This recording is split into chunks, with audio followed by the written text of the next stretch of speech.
मैं कपिल कांत शर्मा एक बार पुनः आपके अपने YouTube channel success with Kapil पर बहुत स्वागत करता हूं। सरकारी नौकरी की भर्ती प्रक्रिया बीच में नहीं बदली जा सकती। ये कहना किसका है? ये कहना सुप्रीम कोर्ट का है, शीर्ष अदालत का है। और ये किस परिप्रेक्ष्य में कहा है, ये हम पूरी बात बताएंगे। क्योंकि यहाँ पर फंसता हुआ दिखाई दे रहा है जो हमारा लोक सेवा आयोग है उत्तर प्रदेश का, वो किस भर्ती प्रक्रिया में ये निर्णय दिया गया है, वो पूरी जानकारी देखेंगे। लेकिन पहले इस जानकारी को देख लेते हैं। सुप्रीम कोर्ट ने भर्ती प्रक्रिया से जुड़े एक महत्वपूर्ण फैसले में कहा कि सरकारी नौकरी में नियुक्ति के लिए खेल के नियम बीच में नहीं बदले जा सकते। खेल के नियम बीच में नहीं बदले जा सकते का मतलब है कि जब भर्ती प्रक्रिया एक बार शुरू हो चुकी है, जब फॉर्म एक बार शुरू हो चुका है, जब विज्ञापन एक बार निकल चुका है, तो उसके बाद आप नियमों में बदलाव नहीं कर सकते। यहाँ पर अगर देखें तो CJI justice D Y Chandrachud के नेतृत्व में 5 जजों की संविधान पीठ ने कहा कि भर्ती प्रक्रिया आवेदन आमंत्रित करने वाले विज्ञापन जारी करने से शुरू हो जाती है। देखिए कब से शुरू होती है? जैसे ही आवेदन आमंत्रित किए जाते हैं, जैसे ही विज्ञापन निकाल दिया जाता है, और रिक्तियों को भरने के साथ समाप्त होती है। मतलब जैसे ही प्रक्रिया पूरी होने के बाद वो भर्ती प्रक्रिया पूरी कब होगी? जब रिक्तियां पूरी हो जाएगी, जब उनकी ज्वाइनिंग हो जाएगी एक तरह से उस समय।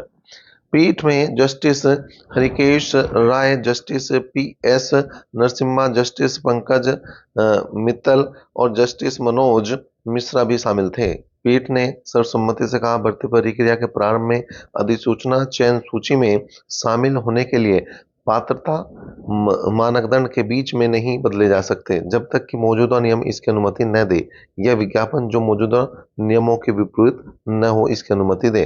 जस्टिस मिश्रा ने कहा यदि मौजूदा नियमों या विज्ञापन के तहत मानदंडों में बदलाव की अनुमति है तो उसे संविधान के अनुच्छेद 14 समानता का अधिकार की आवश्यकता को पूरा करना जरूरी होगा और मनमानी न होने की कसौटी पर खरा उतरना होगा।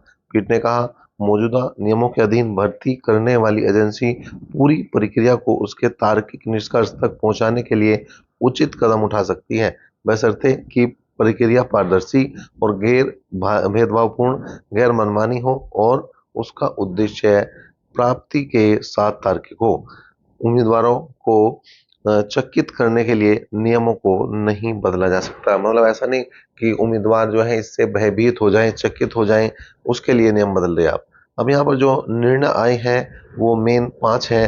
पहला निर्णय दिया भर्ती प्रक्रिया आवेदन मांगने से शुरू होती है और रिक्तियों को भरने के साथ समाप्त होती है। दूसरा, चयन के पात्रता नियमों को बीच में नहीं बदला जा सकता। यह केवल तभी किया जा सकता है जब मौजूदा नियम ऐसा करने की अनुमति देते हों। तीसरा है, यहाँ तक कि भर्ती के नियमों को भी संविधान के अनुच्छेद 14 और 16 के मानकों को पूरा करना होगा। नियम मनमाने नहीं होने चाहिए। अगर 4 की बात करें, चयन सूची में नियुक्त किसी उम्मीदवार को रोजगार का पूर्ण अधिकार नहीं देती। मतलब ये भी नहीं है कि आपका चयन हो गया तो उसके बाद आप बिल्कुल ये है कि आप केस कर देंगे कि मुझे जो है नौकरी देनी देनी। ये गवर्नमेंट पर या आयोग पर ही निर्भर करता है। और 5वां है कि मंजूश्री निर्णय अच्छा कानून है, वह गलत नहीं है। तो ये पूरी जानकारी है। लेकिन अब हम उस बात की तरफ बढ़ते हैं जिस कारण ये निर्णय आया है, जिस कारण ये सुप्रीम कोर्ट ने निर्णय दिया है, वो कौन सी भर्ती है उसकी तरफ चलते हैं। यहाँ पर अगर मैं बात करूं भर्ती के दौरान 2 बदलाव करने पर घिरा आयोग, और ये किस आयोग की बात है? उत्तर प्रदेश लोक सेवा आयोग की मंशा पर उठाए गए सवाल और न्यायालय में याचिका दाखिल करने का लिया गया था निर्णय।